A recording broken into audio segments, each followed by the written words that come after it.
Tout-puissant, Jésus,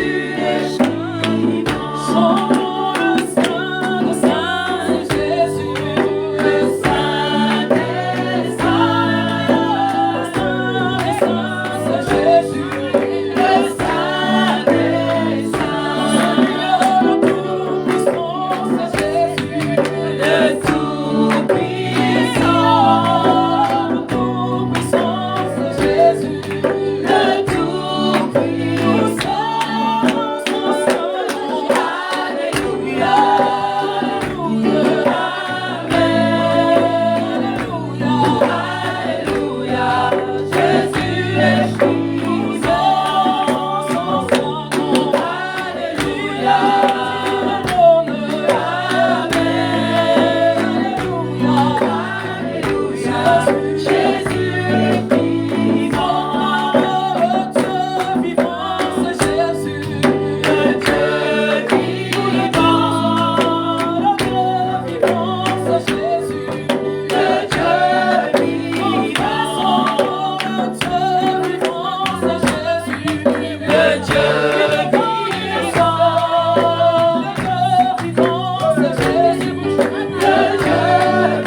Son nom c'est Jésus. Amen. Je veux prendre place. Alléluia.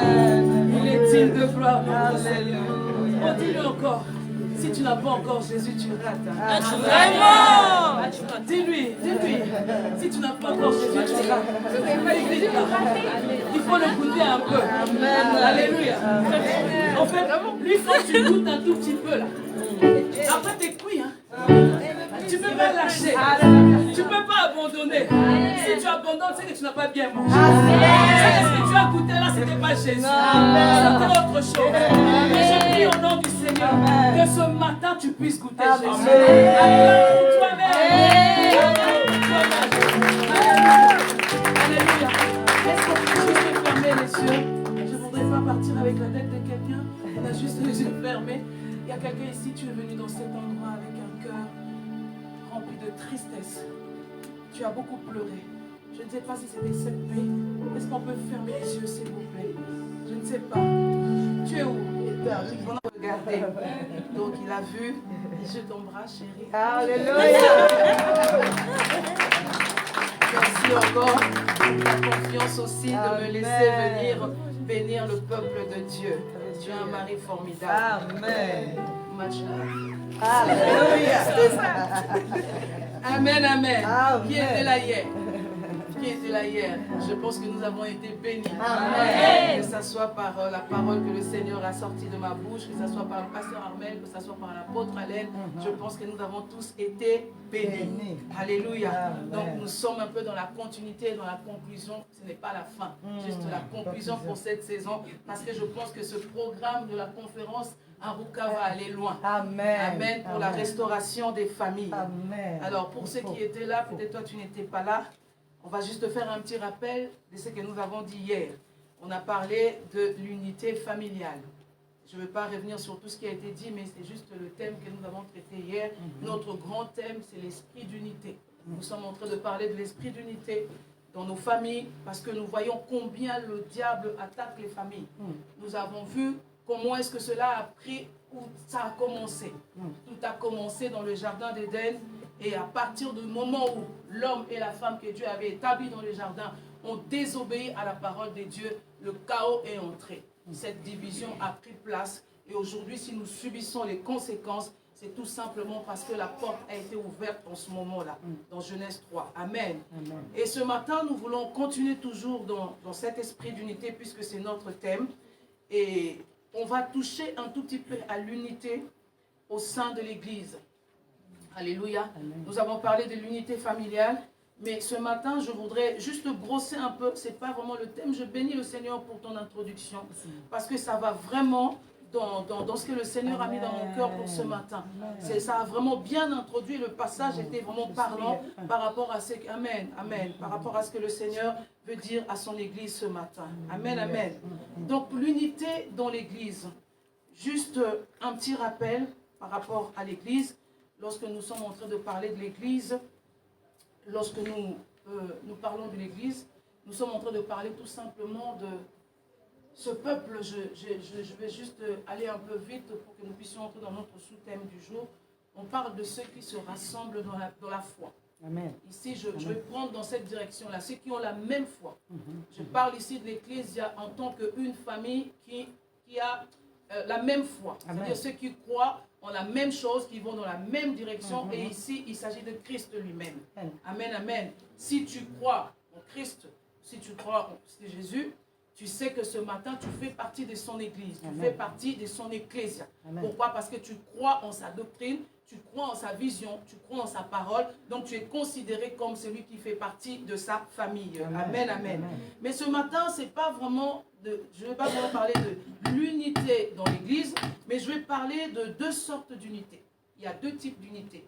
Tu peux noter si tu veux, deux types d'unités. Alors, je commençais à parler de ça un peu hier, mais aujourd'hui, je veux un peu prendre un tout petit peu plus de temps par rapport à cela. Hier, j'ai juste introduit un tout petit peu. On parle donc de la bonne et de la mauvaise unité. Deux types d'unités. Il y a la bonne et la mauvaise unité. Et lorsque on parle de la bonne unité, on parle de cette unité qui plaît à Dieu. On parle de cette unité qui est agréable à Dieu. On parle de cette unité qui fait du bien au cœur de Dieu. Si nous prenons nos Bibles dans le livre de Néhémie 2, au verset 17, si Samuel veut bien lire, le livre de Néhémie 2, au verset 17.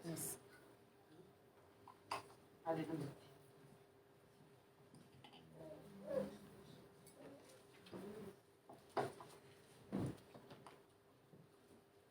J'ai eu la parole au nom de Jésus, Néhémie 2, verset 17. Je leur dis alors, vous voyez le malheureux état où nous sommes. Jérusalem est détruite et ses portes sont consumées par le feu. Venez, rebâtissons la muraille de Jérusalem et nous ne serons plus dans l'opprobre. Continue encore un peu. Et je leur racontais comment la bonne main de mon Dieu avait été sur moi et quelles paroles le roi m'avait adressées. Ils dirent, levons-nous et bâtissons. Ils se fortifièrent dans cette bonne résolution. Amen. Amen. Amen. Ici, nous voyons que Néhémie, lisez le livre de Néhémie parce que c'est long son histoire. Là, je te fais juste entrer dans cette bonne unité. L'unité à l'image des dieux. L'unité qui plaît à notre Dieu. Ici, Néhémie avait un fardeau par rapport au peuple de Dieu. Il avait un fardeau. Et par la grâce du Seigneur, il va arranger les choses de façon à ce qu'il puisse entrer dans ce projet, de façon à accomplir le fardeau qu'il y avait dans le cœur de Néhémie. Donc Dieu va le conduire jusqu'à l'endroit où les choses devaient se faire. Alors Néhémie ici, il va rencontrer ses frères, les chrétiens si vous voulez, si on adapte ça à notre époque. Il va rencontrer ses frères les chrétiens. Parce que l'église des dieux avait des problèmes. Les murailles étaient renversées. Je le ramène vraiment à notre époque pour que tu saisisses. L'église avait des problèmes. Alors Néhémie, comme il avait ce fardeau, lorsqu'il avait appris la nouvelle que les choses n'allaient pas, ses frères n'allaient pas bien, les murailles de Jérusalem étaient en ruine, donc il va se décider, il était vraiment triste, il était dans cette tristesse, et il voulait faire quelque chose, sauf qu'il était au palais, il travaillait auprès du roi, mais Dieu va concourir les choses en sa faveur, de façon à ce qu'il puisse aller jusqu'à là où il devait accomplir les desseins de Dieu. Et lorsqu'il arrive là-bas, il trouve des frères disposés dans cet esprit d'unité pour pouvoir travailler avec lui. Ensemble, ils se sont mis d'accord pour pouvoir rebâtir les murailles de Jérusalem. Là, ici, on est dans cet esprit d'unité que Dieu aime. Mais ce matin, on va plus s'attarder sur la mauvaise unité. Alléluia. La mauvaise unité. De quoi il s'agit lorsqu'on est en train de parler de la mauvaise unité? J'ai dit, la bonne unité consiste à dire, lèvons-nous et bâtissons ensemble. On se lève pour bâtir ensemble, mais pourquoi? On se lève pour bâtir ensemble pour la cause de Christ. Là, on est dans la bonne unité. Mais ici, nous allons parler de la mauvaise unité. La mauvaise unité. Alors, lorsqu'on parle de la mauvaise unité, on est en train de parler de quelque chose, une unité qui comporte un défaut. Alléluia. On parle de l'unité qui comporte un défaut. L'unité qui a un vice. On parle de l'unité qui a une imperfection grave. Alléluia.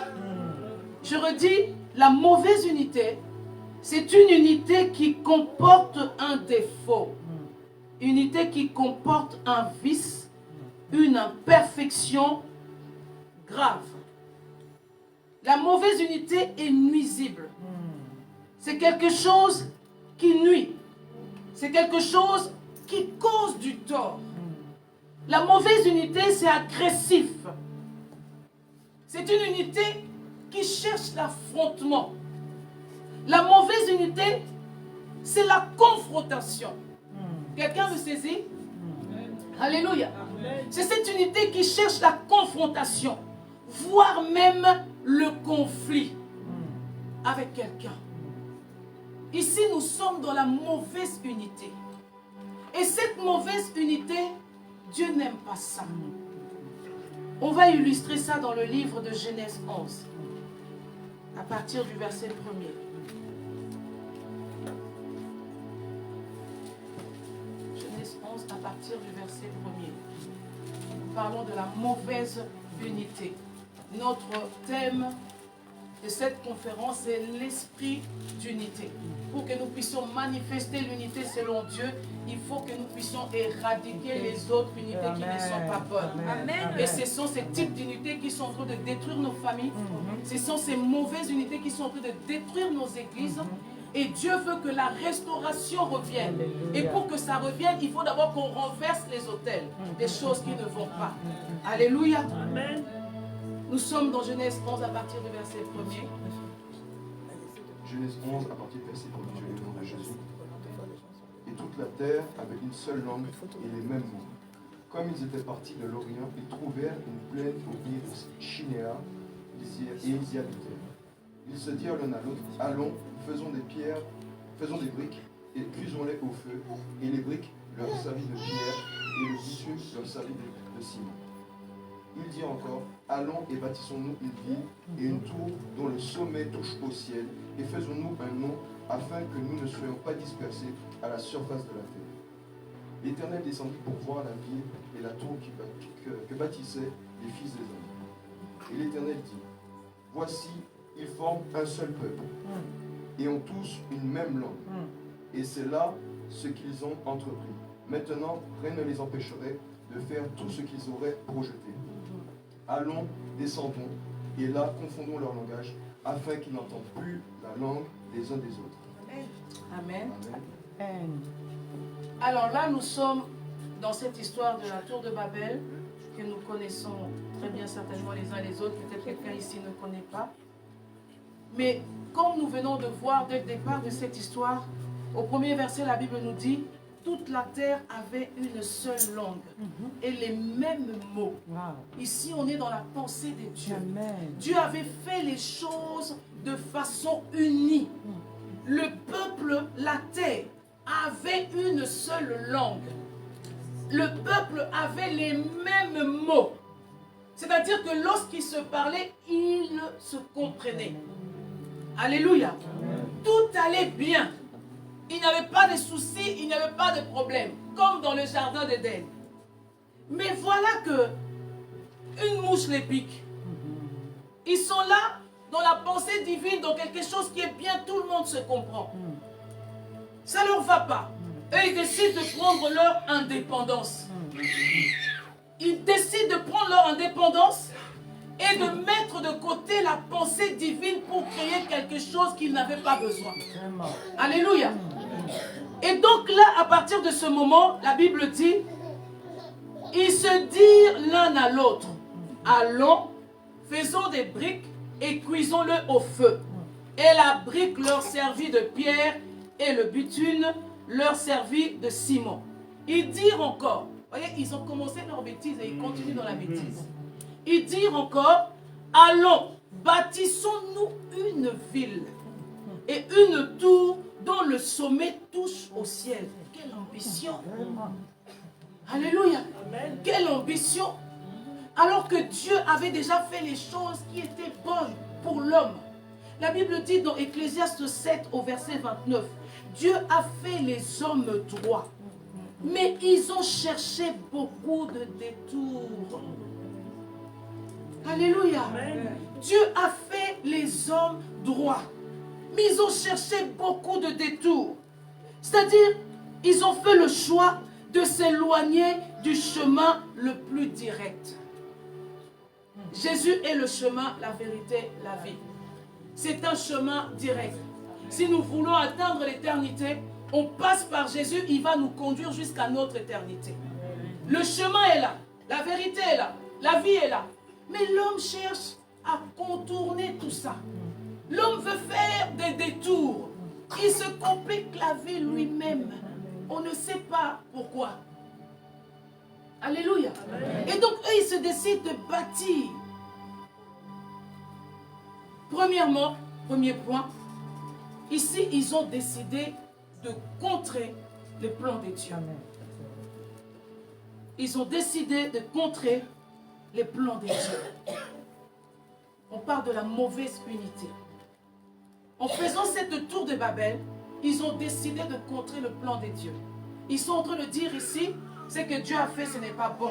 Ce que Dieu a construit, ce n'est pas bon. Ce que Dieu a mis en place, ce n'est pas bon. Nous avons une idée qui est beaucoup mieux que ce que Dieu a fait. Alors nous allons prendre nos idées, nous allons prendre nos pensées et nous allons mettre en place cette tour de Babel. Et nous avons lu la suite. L'unité attire Dieu. Que ça soit la bonne ou la mauvaise unité, ça attire Dieu. Amen. Parce que Dieu est l'auteur de l'unité. C'est lui qui a établi ces choses. C'est lui, nous avons lu hier dans Jean 17, comment est-ce que Jésus, même avant de mourir, a prié pour que nous puissions être un, comme lui il est un avec le Père. Et il désire que nous, ses disciples, nous soyons aussi un comme lui il est avec le Père. Cette parole, elle est accomplie. Amen. Lorsque Jésus est mort, il a accompli spirituellement, cette parole, elle est accomplie. Mais toi et moi, si nous sommes sincères ce matin, pourquoi on n'arrive pas à vivre cette parole? Alléluia. Amen. Pourquoi on n'arrive pas à vivre l'unité, que ce soit au sein de nos familles ou dans nos églises? Pourtant, Jésus a prié. Et la Bible nous dit que Jésus a déjà tout accompli. Cette parole est déjà accomplie. Lorsque la parole sort de sa bouche, elle part pour accomplir les desseins de Dieu. C'est-à-dire les raisons pour lesquelles cette parole elle est sortie, elle ne retourne pas à Dieu sans résultat. Mais lorsque toi et moi nous regardons dans nos églises, est-ce que c'est l'esprit d'unité qui règne? Est-ce que c'est l'esprit d'unité qui se manifeste? Pose la question à ton voisin. Pourquoi la division? Pourquoi on se divise? Alléluia. Pourquoi la division? Pourquoi jusqu'à maintenant, on n'arrive pas à atteindre cette unité? Ils ont décidé de contrer les plans de Dieu. Ils ont décidé de faire comme ils avaient envie de faire. Le problème, il est à ce niveau-là. En tant qu'Église, lorsque nous arrivons, le Seigneur a déjà tout accompli pour nous. Lorsque nous donnons nos vies à Jésus, il a déjà tout accompli pour nous. Mais le problème, c'est que nous ne voulons pas prendre ce qu'il nous donne. Nous ne voulons pas nous contenter de ce qu'il nous donne. On a regardé une vidéo avec mon époux. Quelqu'un a toujours désiré de voir Dieu. Sa prière, c'était il voulait voir Dieu. Il voulait voir Dieu. Et puis un jour, il a été ravi en esprit, je crois, si je ne me trompe pas. Il va arriver jusqu'au trône de Dieu. Dieu en face de lui, comme Pasteur Armel est devant moi. Mais il est devant Dieu, il veut savoir ce qu'il y a derrière là-bas. Alléluia. Son désir était de voir Dieu. Il est arrivé devant Dieu. Mais lui, il voulait savoir, il y a quoi derrière Dieu? Qu'est-ce qui est caché derrière Dieu? Dieu a fait les hommes droits. Nous cherchons des détours. En Christ, nous avons déjà tout. Amen. Nous avons déjà tout. Lorsque nous ne nous contentons pas de ce qu'il nous donne, nous voulons construire nous-mêmes les choses à notre façon et à notre manière. C'est pourquoi nous souffrons. C'est pourquoi nous pleurons. C'est pourquoi nous galérons. C'est pourquoi nous traînons. C'est pourquoi nous perdons du temps. Parce qu'on ne veut pas tout simplement dire oui et amen à sa parole. Cette parole, elle est puissante. Alléluia. Amen. Cette parole, elle est puissante. Pourquoi cette parole ne s'accomplit pas dans nos vies? Deuxièmement, on va voir une autre histoire. On va voir l'histoire de Joseph dans Genèse 37. La mauvaise unité.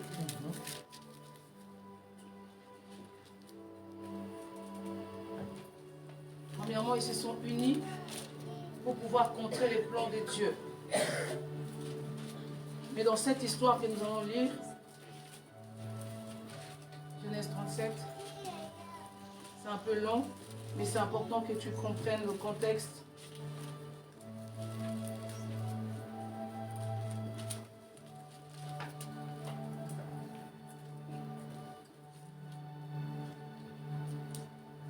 Genèse 37, je lis au nom de Jésus.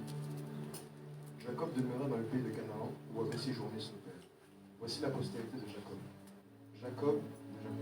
Joseph, âgé de 17 ans, faisait paître le troupeau avec ses frères. Cet enfant était auprès des fils de Bila, des fils de Zilpa, femme de son père. Et Joseph rapportait à leur père leur mauvais troupeau. Israël aimait Joseph plus que tous ses autres frères, parce qu'il avait eu dans sa vieillesse. Il lui fit une tunique de plusieurs couleurs. Ses frères ses frères virent que leur père l'aimait plus que tous. Ils le prirent en haine et ne pouvaient lui parler avec amitié.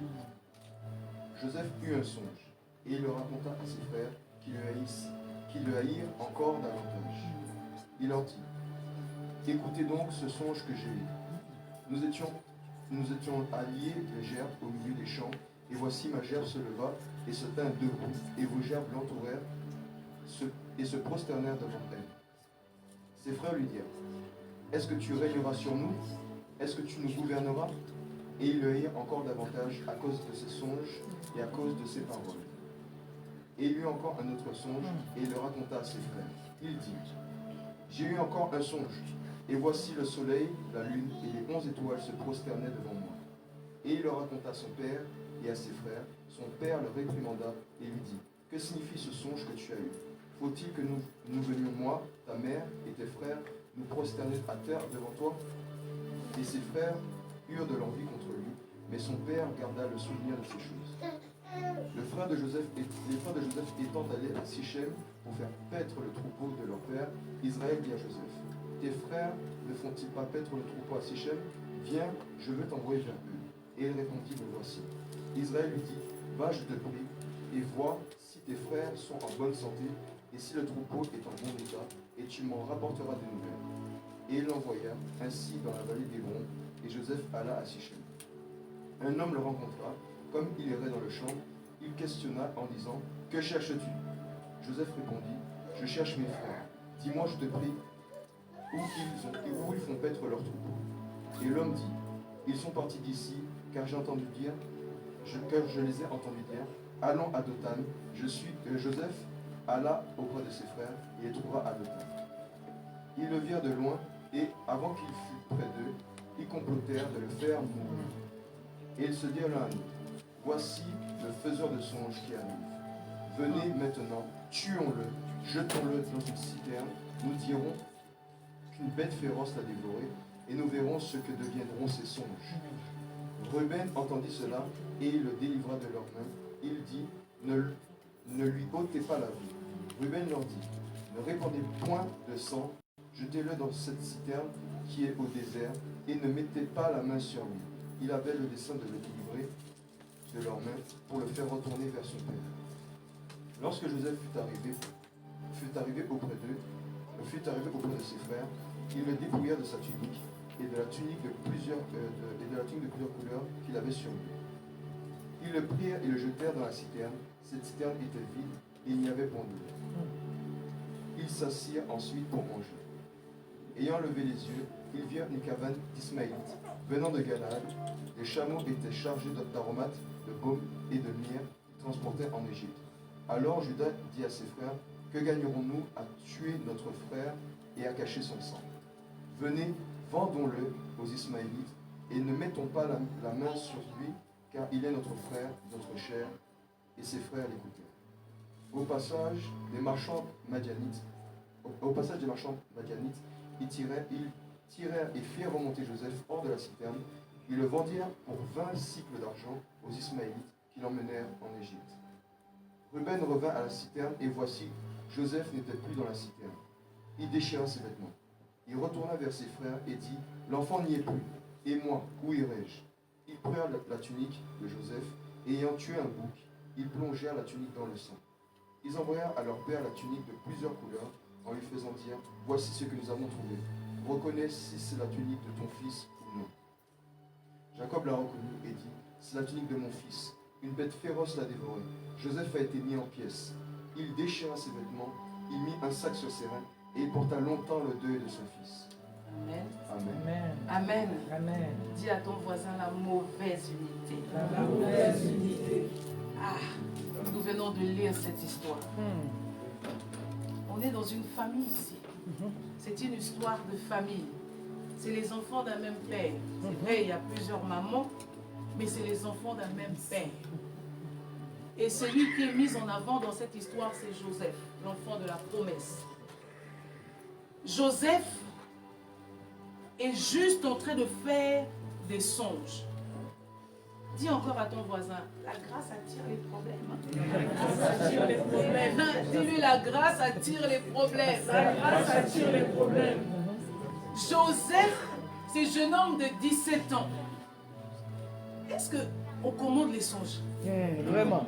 Est-ce qu'on commande les songes là? Avant de dormir, tu dis aujourd'hui je veux rêver. Et puis tu te réveilles le matin, le rêve se réalise vraiment comme tu avais programmé le soir. Il fait des songes. Il est là en même temps aimé par son père. Son père lui fait des tuniques. Son père le considère. Parce que Joseph était un enfant que Jacob a eu avec la femme qu'il aimait. Donc c'est un enfant qui était assez particulier pour Jacob. Et cet enfant se met à faire des songes. Dans sa joie de jeune homme. Il est là dans sa joie, il sait qu'il est dans sa famille. Comme toi et moi ce matin, nous sommes dans l'église. Tu es là, tu reçois quelque chose de bon. Tu te dis, je veux partager cela avec mon frère. Je veux partager cela avec ma soeur. C'est ce qui est en train de se passer ici avec Joseph. Joseph, il est dans sa joie innocemment, comme toi. Tu es là dans ton innocence, tu as fait un rêve. Ce rêve-là te promet des choses extraordinaires. Tu dis, tiens, je suis avec cette soeur, on s'entend bien. Je suis avec ce frère, on s'entend bien. Je vais aller partager ça à quelqu'un parce que c'est grand ce que je viens de voir. Je n'arrive pas à contenir ça seul. J'ai envie de partager ça avec quelqu'un. Donc dans sa joie, il dit c'est son frère. Il n'a même pas idée que dans son frère, là, il peut se passer quelque chose dans le cœur. Alléluia. Il n'a même pas cette pensée. C'est le fils de son père. Et puis il est dans sa joie, il vient, il voit ses frères, il dit, voilà, cette nuit j'ai dormi, voilà ce que j'ai vu. Oh. On dirait qu'ils ne sont pas contents là. On dirait que le rêve là, ça dérange. Tu es dans ta joie, tu dis, j'ai un projet. Je vais aller voir mon frère pour lui dire, j'ai à cœur de faire ça. Et puis tu commences à dire, tu sais quoi? Il y a quelqu'un que j'ai rencontré, il me dit qu'il veut m'épouser. Et puis ta soeur, le visage n'est pas joyeux. Oh, et c'est quoi le problème? C'est quoi le problème? Alléluia. Amen. Tu viens, le frère avec qui tu es tout le temps, la soeur avec qui tu es tout le temps, tu es promu dans ton travail. On te dit tu passes de l'étape 1 à l'étape 2. Tu changes de position. Et toi tu veux juste partager cela. Et puis innocemment tu viens, tu dis ma soeur, tu vas au travail, on m'a dit, je quitte l'étape du DG, je vais devenir PDG. Et puis l'autre dit, bien sûr qu'ils ne se sont pas trompés là. Tu as bien entendu? Vous me suivez? Amen. Amen. C'est ce que Joseph est en train de vivre ici. Il n'a que 17 ans. Vous savez, à cet âge-là, on a envie de tout partager, de tout dire. On ne voit pas la menace, on ne voit pas le danger. On a envie de partager tout simplement. Or, petit à petit, cela semait quelque chose dans le cœur de ses frères. Et ils ont commencé à conspirer ensemble. Comment est-ce que nous avançons dans l'histoire? Comment est-ce qu'ils vont l'arrêter dans ses rêves, dans ses projets, dans ses visions? Tu as une vision de commencer une entreprise. Eux, ils sont en train de programmer comment ils vont t'arrêter dans ta marche. Vraiment. Hey. Tu es en train de visionner comment tu vas t'étendre. Toi, tu ne sais pas. Parce que l'ennemi, quand il est en train de programmer les choses, on ne sait pas. Si Dieu ne nous révèle pas, nous ne savons pas. C'est ceux qui sont là dans leur coin, ils sont en train de programmer comment est-ce que nous allons empêcher les plans de Dieu de s'accomplir dans sa vie. Joseph n'est pas au courant, mais eux sont au courant. Ils attendent seulement le moment opportun pour réaliser leur projet. Et comme Dieu est un Dieu de stratégie aussi, il va les aider à accomplir leurs désirs. C'est ce que vous voulez faire. C'est ce que vous avez programmé de faire. Vous avez programmé de tuer, vous avez programmé de détruire, vous avez programmé d'humilier, vous avez programmé de rabaisser, vous avez programmé de diminuer. C'est à votre propre perte. Alléluia. Alors Joseph, innocemment, son père lui dit, bon, tes frères, ils sont là-bas en train de travailler. Tu vas aller les voir pour surveiller un peu ce qu'ils font et tout ça. Et Joseph, il est dans sa joie, comme dans ses habitudes, il va regarder pour voir un peu et puis aller balancer au papa là-bas. Et puis quand il arrive, et de loin, ils sont en train de regarder, ils disent, voilà le faiseur des songes, il vient lui-même à nous. Mais Joseph ne sait rien. Bien aimé, nous rigolons, mais il s'agit d'une histoire de famille ici. C'est difficile, c'est compliqué. C'est compliqué, j'ouvre encore la parenthèse avec l'église. Nous sommes des enfants de Dieu. Nous sommes des enfants de Dieu. Pourquoi tant de tumulte au milieu de nous? Pourquoi? Pourquoi tant de divisions? Pourquoi ce genre de plan? Pourquoi ce genre de projet? La Bible dit dans Matthieu 18 au verset 15, si ton frère a péché contre toi, ou s'il a péché tout simplement, va et reprends-le entre toi et lui seul. Premier point, entre toi et lui seul. Commence d'abord par aller. Commence d'abord par parler à ton frère. Ce que tu as fait là, c'est pas bien. Ou ce que tu fais là, c'est pas bien. Parce que parfois, tu peux aussi te baser sur des faussetés. Alléluia. Tu peux aussi te baser sur des faux témoignages. Tu peux aussi te baser sur les mensonges du diable. Qu'est-ce qui est visé ici? La grâce. Qu'est-ce qui est visé ici? La semence de Dieu. Quand tu entends que ton frère, ta soeur a péché, est-ce que tu fais la démarche de t'approcher de lui ou d'elle pour en parler d'abord seul à seul? C'est-à-dire, commence par lui poser la question. J'ai entendu ça. Toi, tu dis quoi? Alléluia. J'ai entendu ça. Toi, tu dis quoi? Ou est-ce que toi, tu fais comme les frères de Joseph? Tu commences déjà à parler, Joseph n'est pas au courant. Tu commences déjà à conspirer comment est-ce que nous allons le tuer. Comment est-ce que nous allons l'humilier? Comment est-ce que nous allons le broyer? Comment est-ce que nous allons le briser? Tu es devenu Dieu. C'est toi qui changes les hommes. Vraiment, wesh. C'est toi qui changes les vies. C'est toi qui transformes les vies. Bien-aimé, c'est le Saint-Esprit qui nous convainc du péché, du jugement et de la justice. Aucun homme n'a la capacité de transformer un homme. Je veux que tu le saches ce matin. Aucun homme n'a la capacité de te changer. Ce qui te transforme, c'est cette parole. Lorsqu'elle est semée en toi, elle produit la vie. Elle produit la transformation. Elle produit le changement. Ce n'est pas un homme qui peut te changer. Alléluia. Car celui qui t'a créé, comme il a dit à notre jeune soeur ce matin, c'est lui qui établit, celui qui est choisi. S'il t'a choisi, avec toi et les bas, il est en train de te conduire quelque part. Tu n'es pas encore arrivé là où tu dois arriver. Je veux que tu te lèves et tu commences à dire, je veux quelque part avec le Seigneur. Dis-le, je veux quelque part avec le Seigneur. Je veux quelque part avec le Seigneur. Aucun homme ne peut m'arrêter. Dis-le, aucun homme ne peut m'arrêter. Car celui qui t'a établi, ce n'est pas un homme, mais c'est Dieu. Alléluia. Aucun homme n'a le pouvoir de t'arrêter. Qui est l'homme pour que Dieu se souvienne de lui?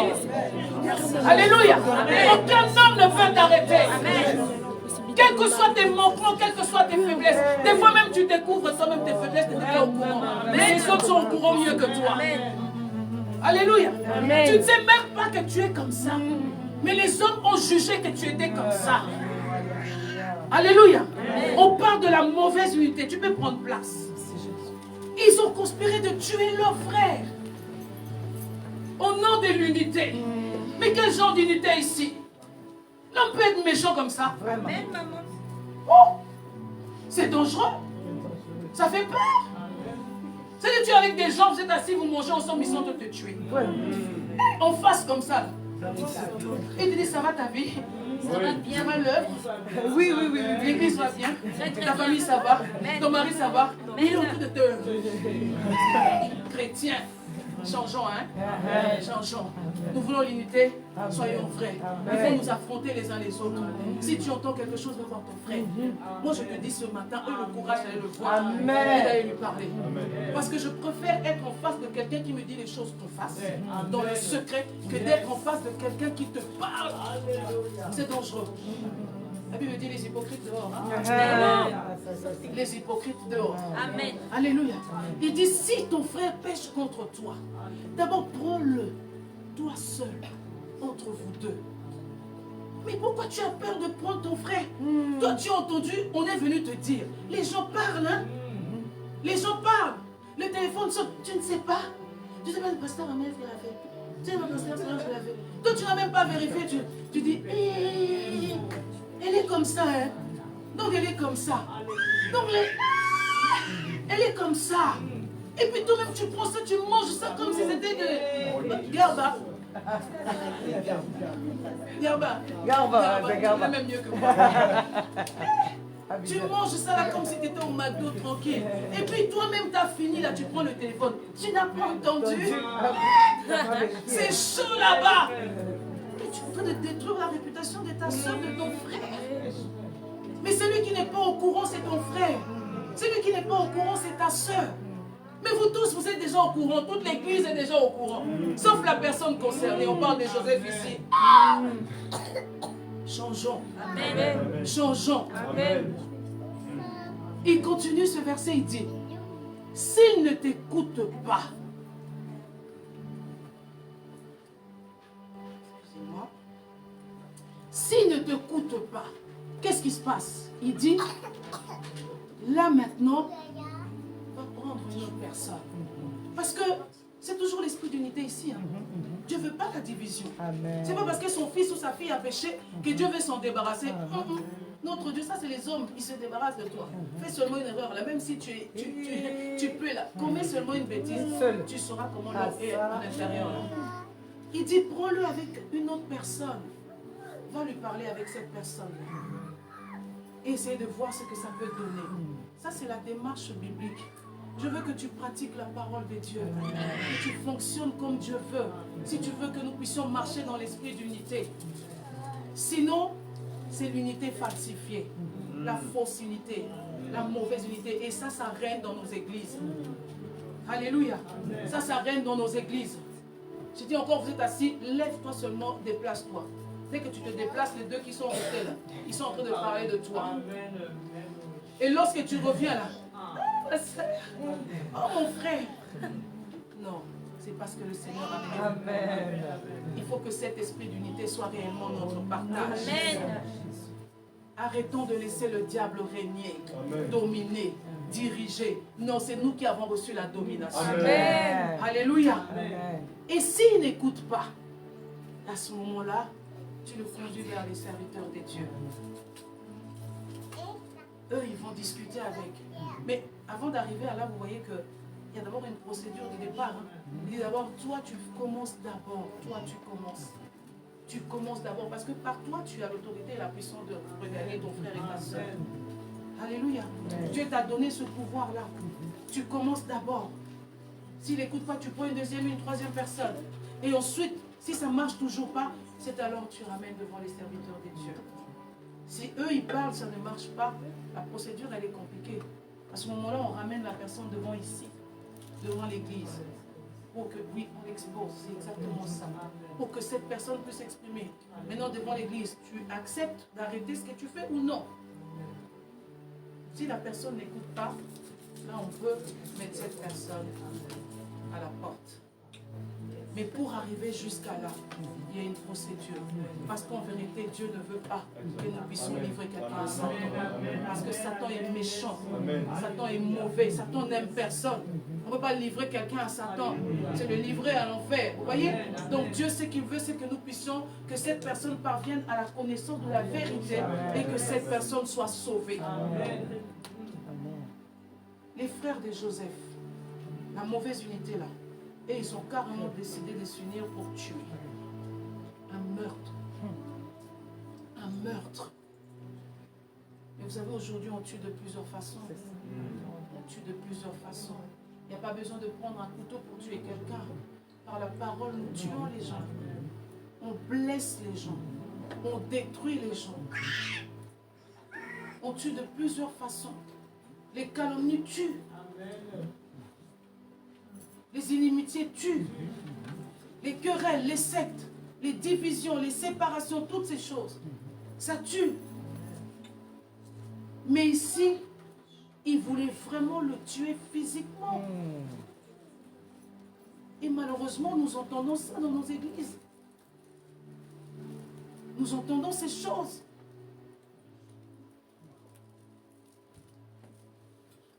On entend des choses où on s'empoisonne. Alléluia. On entend ces choses. Comment étant toi un enfant de Dieu, tu peux t'asseoir et calculer comment est-ce que tu vas faire pour te débarrasser de ton frère ou de ta soeur physiquement. S'il disparaît, est-ce que tu vas avoir la paix? Est-ce que tu vas prendre sa place? Est-ce que tu vas devenir cette personne-là? Quand tu t'assois, tu décides comment est-ce que je vais faire pour détruire la vie de cette personne. Tu commences à manigancer des choses. Vous savez qu'il y a des spécialistes, il y a des scénaristes chez les chrétiens. Ils peuvent écrire un scénario. Ah, on cherche des gens pour faire des films pour Jésus. Mais des scénaristes. Tu vas entendre là, ah tu sais pas, on l'a vu avec quelqu'un là-bas. Là. Sûrement ils sont ensemble. Tu nous as vus? Et si j'étais en train d'évangéliser? Vous entendez ça? La personne, comme je dis, n'a pas fait la démarche de venir voir. Je t'ai vu au coin là-bas. Là. Est-ce que, peut-être pour ne pas que je me dise, hein, que je dise des bêtises, est-ce que... Non, on ne fait pas ça. Comme je dis, tu prends encore le téléphone. Ils sont ensemble. Tu les as vus ensemble vraiment. YouTube. Parce que YouTube est devenu le tribunal là-bas. Là où on juge tout le monde. YouTube. On l'a vu. Non, mais ça cause des dégâts. Ça cause des dégâts, bien-aimés. Mauvaise unité. On se rassemble pour détruire, pour tuer. Non, il faut éradiquer ça. Il faut qu'on arrête ça.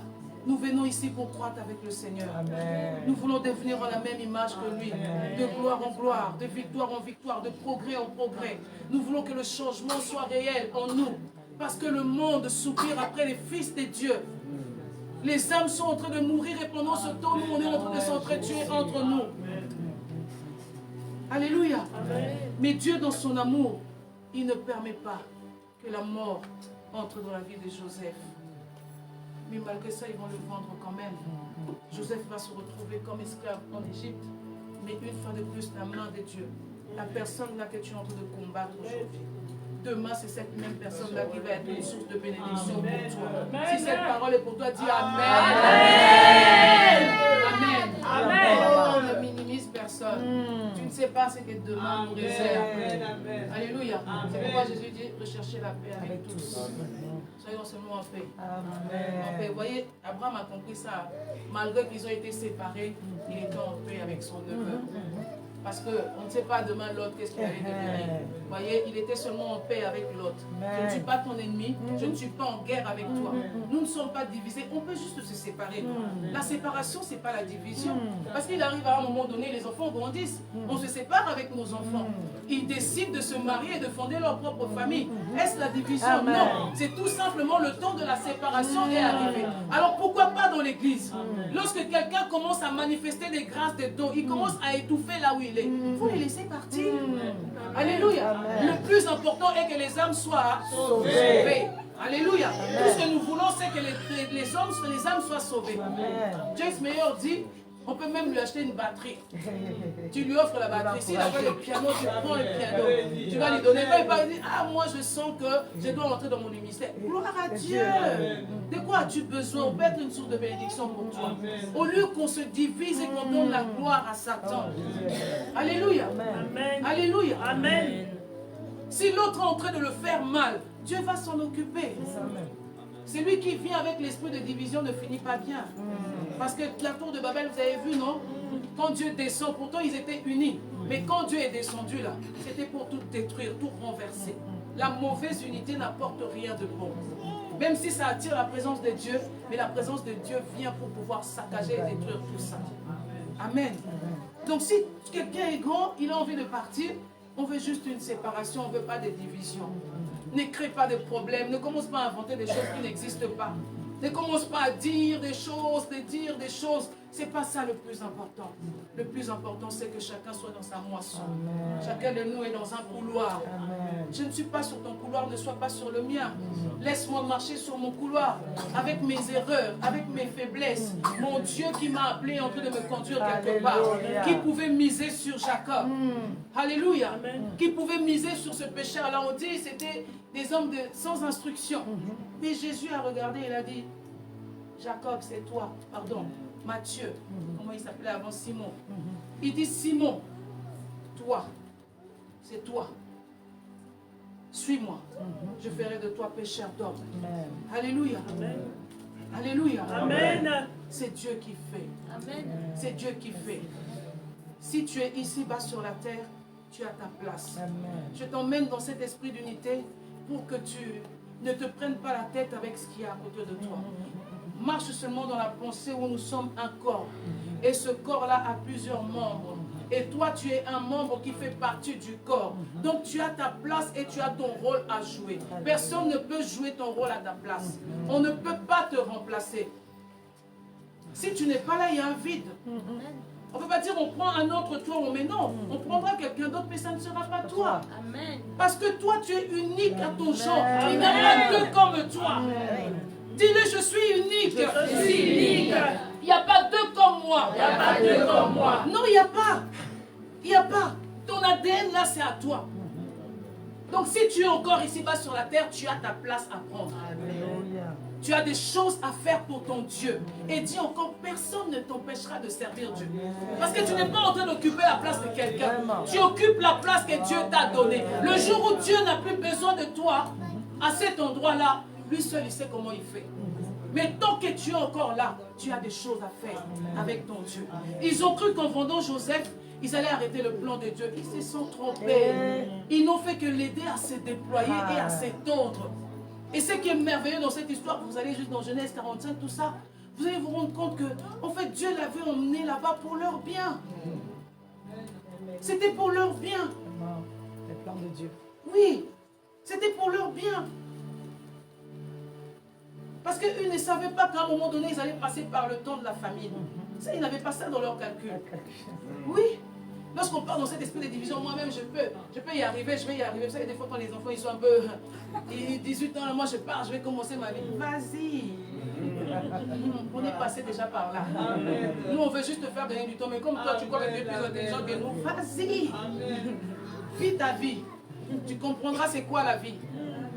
Donc, ils se disent... C'est bon, on s'est débarrassé de Joseph. Plus de songes, plus tout ça.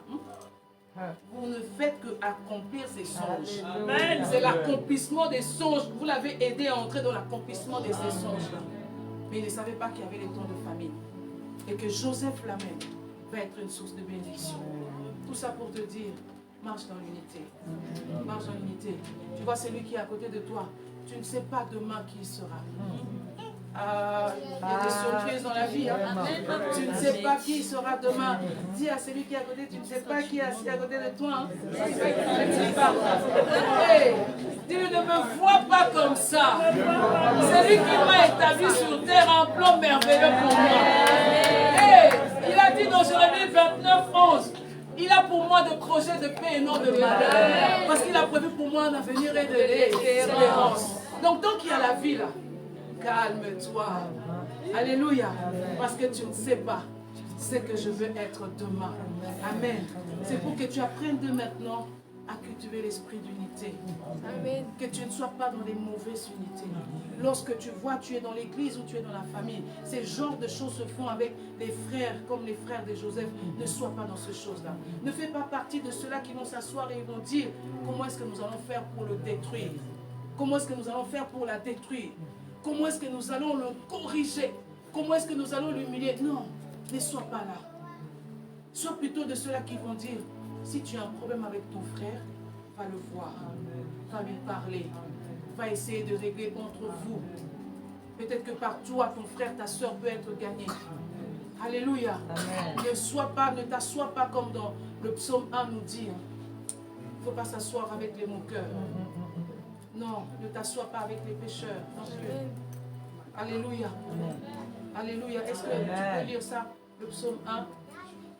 Psaume 1er. Oui, vas-y. Je lis au nom de Jésus. Heureux l'homme qui ne marche pas selon le conseil des méchants et qui ne s'arrête pas sur la voie des pécheurs et qui ne s'assied pas en compagnie des moqueurs. Mais qui trouve son plaisir dans la loi de l'Éternel et qui la médite jour et nuit. C'est ça. C'est ça. médite la loi de l'Éternel. C'est ça qui va faire de toi une femme de distinction et un homme de distinction. Amen. Alléluia. Si tu t'appuies sur la parole de Dieu, tu ne vas pas être dans les querelles, tu ne vas pas être dans les divisions, tu ne vas pas être dans toutes ces choses. Pourquoi? Parce que tu comprends que chacun de nous, Dieu a un plan. Dans chacun de nous, il y a quelque chose de Dieu. J'insiste encore pour quelqu'un, ne méprise pas celui qui est à côté de toi. Parce que tu ne sais pas qui sera celui-là demain ou celle-là demain. Amen. On va prendre le dernier, le tout dernier. Nous sommes dans le livre des Actes. Acte 4, verset 32.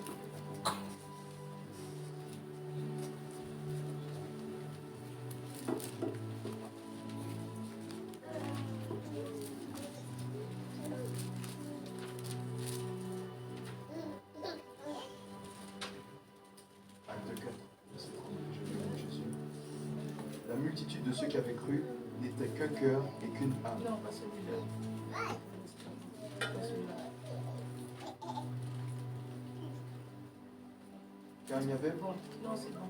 Le verset m'échappe, mais on parle de l'histoire d'Ananias ici. Si tu trouves le passage, Acte tu me 5. le donnes. Acte 5, oui. Acte 5. On parle toujours de la mauvaise unité. Ici, maintenant, c'est dans le couple. L'église, oui, dans Acte 5, l'histoire d'Ananias et Saphira, oui. Acte 5, verset 1, je lis au nom de Jésus. Mais un homme nommé Ananias avec sa femme, Saphira, vendit une propriété. Il retint une partie du prix, sa femme le sachant, puis apporta le reste et le déposa aux pieds des apôtres. Pierre lui dit, Ananias, pourquoi Satan a-t-il rempli ton cœur au point que tu mentes au Saint-Esprit et que tu aies retenu une partie du prix du champ? S'il n'eût pas été vendu, ne te restait-il pas? Et après qu'il a été vendu, le prix n'était-il pas à ta disposition? Comment as-tu pu mettre dans ton cœur un pareil dessein? Ce n'est pas des hommes que tu as menti, mais à Dieu. Ananias entendit ces paroles, tomba et expira. Une grande crainte saisit tous les auditeurs. Les jeunes gens s'étant levés, l'enveloppèrent, l'emportèrent et l'ensevelirent. Environ 3 heures plus tard, sa femme entra sans savoir ce qui était arrivé. Pierre lui adressa la parole. Dis-moi, est-ce à un tel prix que vous avez vendu le champ? Oui, répondit-elle, c'est à ce prix-là. Alors Pierre lui dit, comment vous êtes-vous accordé pour tenter l'esprit du Seigneur? Voici ceux qui ont enseveli ton mari sont à la porte et ils t'emporteront. Au même instant, elle tomba aux pieds de l'apôtre et expira. Les jeunes gens étant entrés, la trouvèrent morte, l'emportèrent et l'ensevelirent auprès de son mari. Amen. Amen. Vous voyez, la mauvaise unité attire la mort. Ici, j'ouvre la parenthèse par rapport lorsqu'on est membre d'une église. On est dans une église, chaque église a sa vision, chaque église a son fonctionnement, chaque église a ses valeurs, chaque église a ses principes, bien que nous soyons tous dans la doctrine de Christ. Mais selon les églises locales, ici on est dans la mission restauration, il y a une façon de fonctionner ici. Et le Seigneur a établi quelqu'un ici dans cette maison pour pouvoir conduire cette mission. Tu vas aller dans une autre assemblée, il y a aussi un autre berger ou une bergère qui est établi là-bas.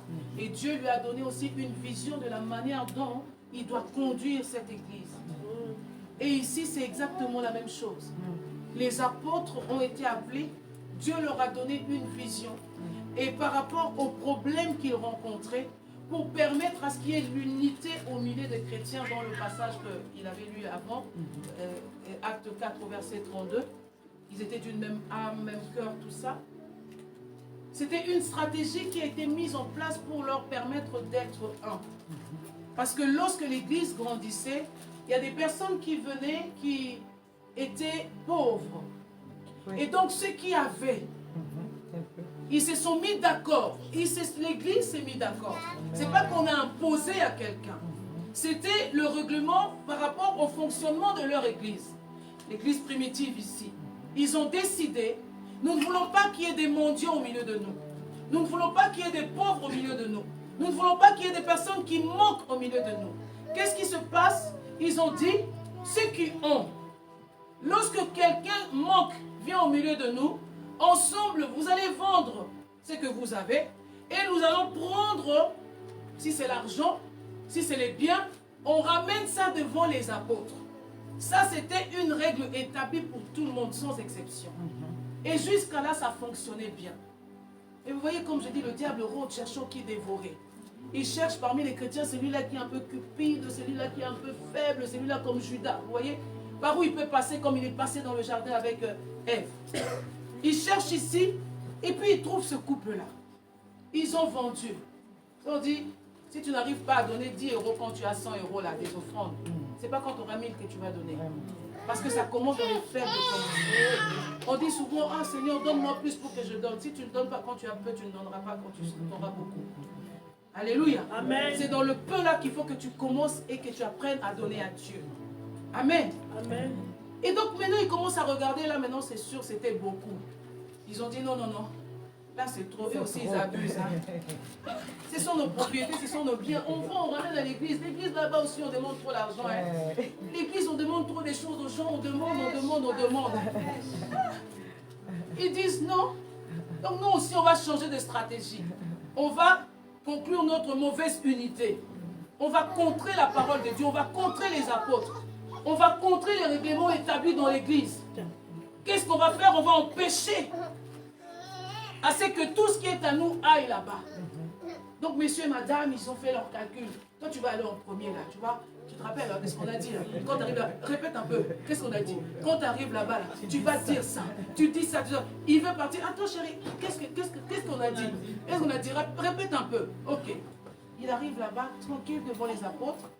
Et puis il arrive, on lui pose la question, tu as vendu le champ, combien ça a coûté? Et puis lui dit, voilà, ça a coûté tant. Nous servons avec le Saint-Esprit. Est-ce que je connais la sœur qui est là? Le Saint-Esprit la connaît. Alléluia. Lorsqu'elle était en train de pleurer, lui, il a vu. Est-ce que toi et moi, nous avons vu? Elle est rentrée ici, est-ce qu'on savait qu'elle a pleuré toute la nuit? Est-ce qu'on sait qu'elle a des détresses, des choses dans son cœur? Mais son Dieu sait. Amen. Son Dieu sait. Amen. Alléluia. Amen. Et lorsqu'il le fait publiquement, c'est parce qu'il veut lui faire comprendre que je t'aime, mon enfant. Alléluia. Je veux qu'il y ait des témoins. Parce que quand je veux faire dans ta vie, tu vas te rappeler que ce jour-là, je t'avais dit. Amen. Que je te vois. Amen, amen. Amen. Et donc, ils arrivent comme ça, ils partent. Lui, il dit, qu'est-ce qu'on a vendu? T'es sûr?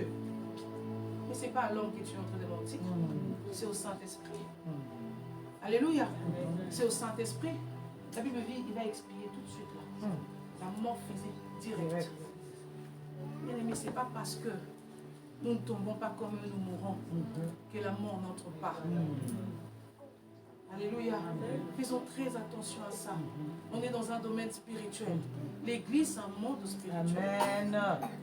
Même si les hommes sont physiques, le bâtiment est physique, mais nous sommes dans un domaine spirituel. Nous prions un Dieu que nous ne voyons pas.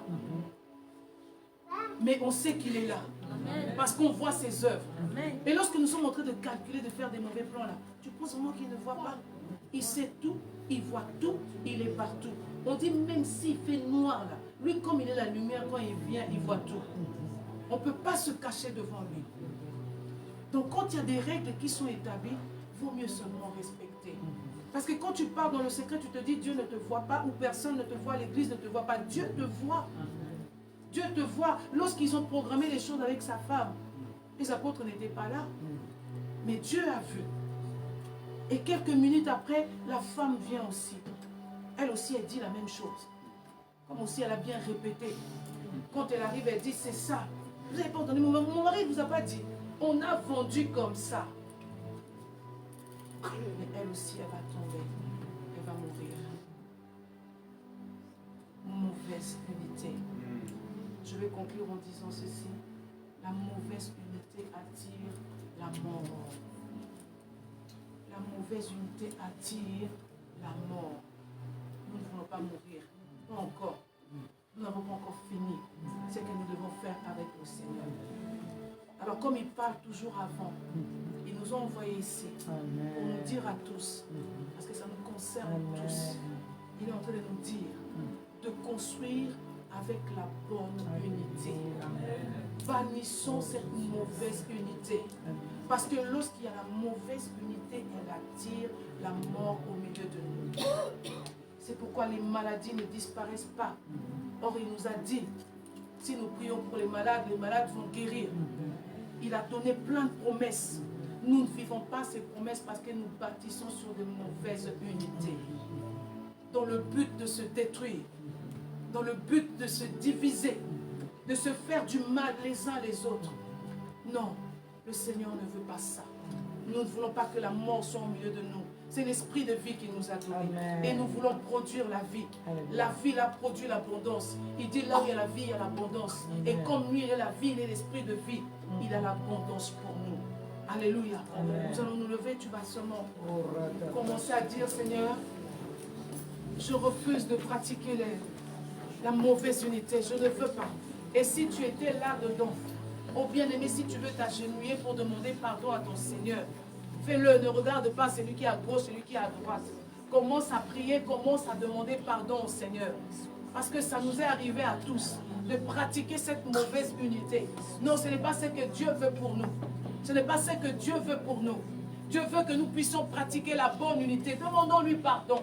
Là où nous nous sommes rassemblés, là où nous nous sommes assemblés, pour pouvoir pratiquer cette mauvaise unité. Refusons cela, demandons pardon à notre Dieu ce matin. Prie au nom de Jésus, alléluia.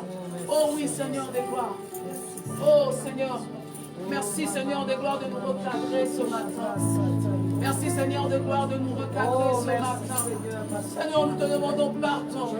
Pardon mon Dieu, mon roi, parce que oui, nous pratiquons ces choses. Seigneur, oui, mon Dieu, mon roi. Toi, tu as vu, Seigneur des gloires, là où tu as vu cette mauvaise unité. Tu es celui qui voit toutes choses. Tu es celui qui voit toutes choses. Tu as vu cette mauvaise unité, Seigneur. Et tu ne veux pas que nous puissions pratiquer ces choses. Tu es venu nous révéler ces choses pour nous faire comprendre que ce qui se fait dans le secret, toi, tu es là-bas. Tu vois tout ce qui se passe. Tu ne veux pas, Seigneur. Tu ne veux pas que nous puissions pratiquer cela. Tu ne veux pas que cette mauvaise unité soit notre partage. Seigneur, si nous avons été participants, si nous avons pris part comme les frères de Joseph, si nous avons pris part, Seigneur, comme Ananias et Saphira, si nous avons pris part, Seigneur, de gloire comme pour la tour de Babel, Seigneur, nous te demandons pardon ce matin. Nous te demandons pardon ce matin. Pardonne-nous, Seigneur. Pardonne-nous, Seigneur. Pardonne-nous, Seigneur. Pardonne-nous, Seigneur. Nous ne voulons pas être la source, Seigneur, de la mort au milieu de nous. Nous ne voulons pas attirer la mort au milieu de nous. Nous ne voulons pas qu'à cause de nous la mort entre. Nous ne voulons pas qu'à cause de nous la mort entre. Seigneur, nous te demandons pardon. Nous te demandons pardon, notre Dieu.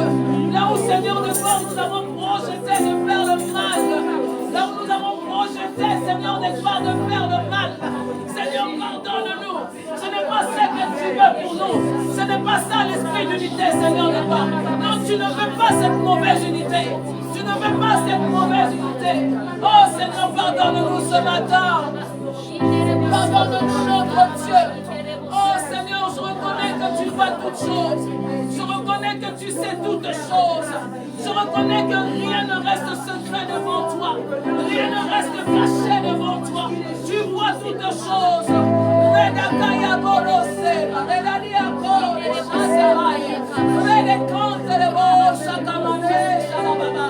Pardonne-nous, Seigneur. Pardonne-nous, Seigneur. Pardonne-nous, Seigneur. Oh, pardon, Seigneur. Merci, Seigneur, car tu es venu nous délivrer ce matin, Seigneur. Tu es venu nous libérer, Seigneur, ce matin, Seigneur. Tu es venu nous réveiller ce matin, Seigneur.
trop facile. Et que toi, tu ne pratiques pas cette démarche d'aller voir ton frère pour vérifier en moi si ce que tu as entendu est vrai ou non. Tu vas prier. Tu vas mettre ta main sur ton cœur et tu vas prier. Seigneur, délivre-moi de l'esprit de jugement. Délivre-moi de cet esprit ce matin. Tu ne m'as pas établi comme étant juge. Seigneur, délivre-moi de cet esprit ce matin. Prie au nom de Jésus. Alléluia.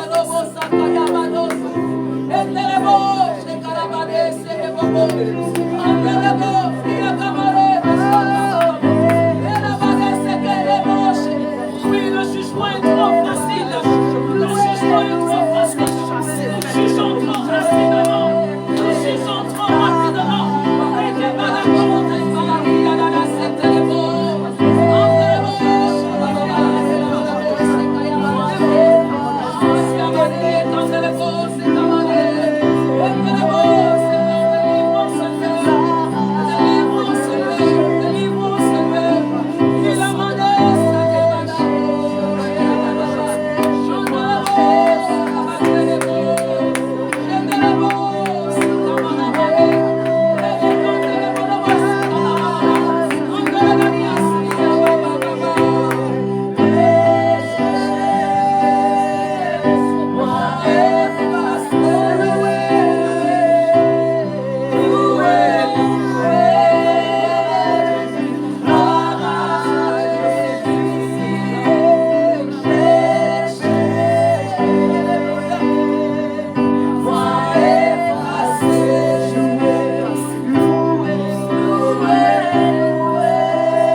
Pour pouvoir calomnier, pour diminuer, pour juger.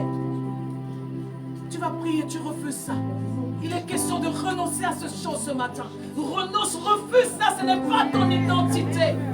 Refuse ça. Au nom de Jésus, tu refuses, ce n'est pas ton identité. Nous refusons, Seigneur, de voir, de nous asseoir, Seigneur, de voir avec des moqueurs. Nous refusons, Seigneur, de nous asseoir, oh Dieu, nous puissons avec des